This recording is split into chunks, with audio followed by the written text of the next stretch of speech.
Contoh, saya berasal dari kelas Vertika R1. Di sini saya akan menjelaskan tentang tata cara bagaimana menggunakan compression tester.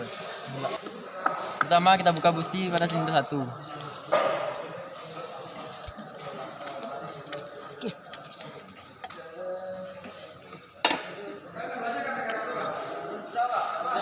Setelah sudah lepas, kemudian pasang. Sudah selesai semua materi, Pak. Kemudian pasang compression tester pada silinder 1 yang telah dibuka busi tadi. Top 1.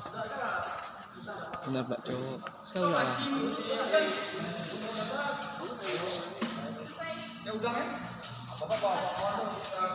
Kemudian gas kita fullkan.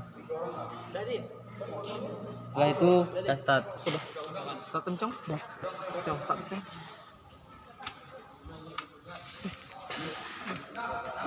Kemudian kita start dari 10 sampai 15 detik.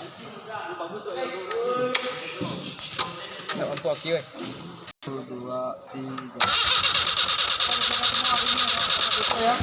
Nah, dan di sini terbaca yaitu 12 bar Pada compression tester. compression tester.